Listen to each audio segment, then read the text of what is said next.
that particular matter in terms of what is going to happen next. The party has got all its organs in place. The special NDC was the beginning of that process.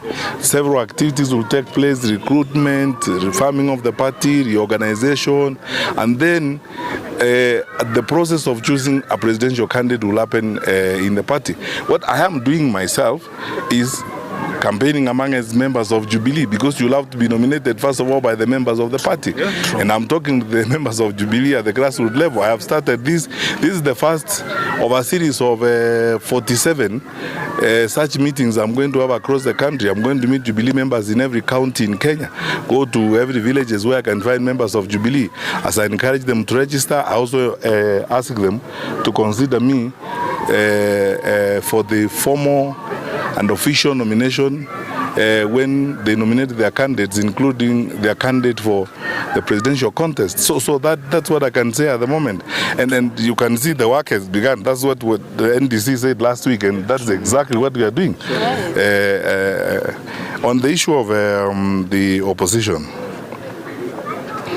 you know, I want to go over this very carefully, because, you know, electoral contests and the transition that we are going to as a country is also a leadership moment, which requires a lot of restraint, a lot of maturity, a lot of consultation and inclusion.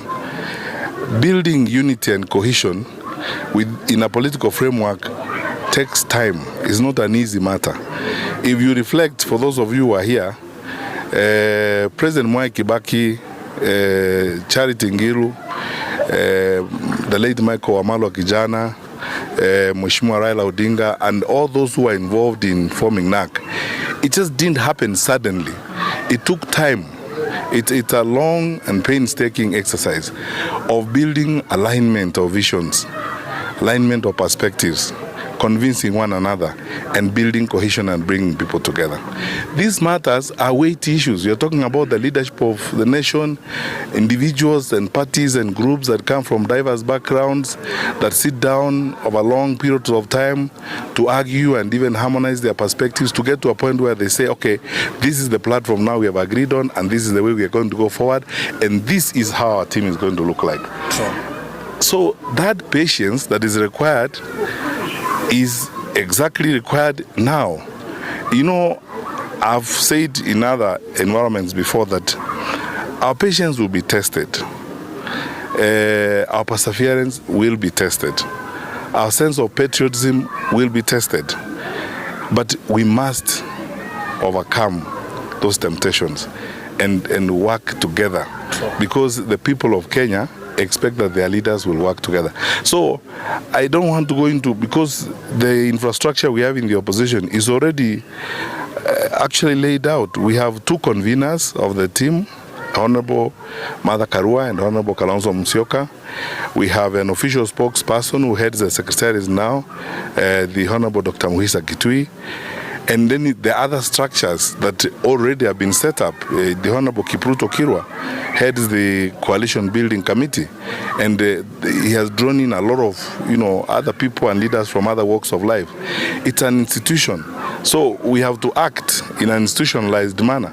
So one thing I will not do, to be frank with you, is I cannot speak on the sidelines of that infrastructure when I do not have the authority of the conveners or the authority of the spokesperson to address certain matters. And these leaders, at the right time, will address these issues. But everyone knows this, and I pointed this out. This is a journey that we are walking, and this is what will test our political maturity.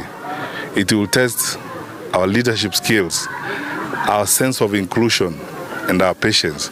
And for us used here to include people like myself who are interested in national leadership, I'm willing to be as patient as time and the Lord will allow, and stay the course, work with the people of Kenya, and make my contribution and be a leader.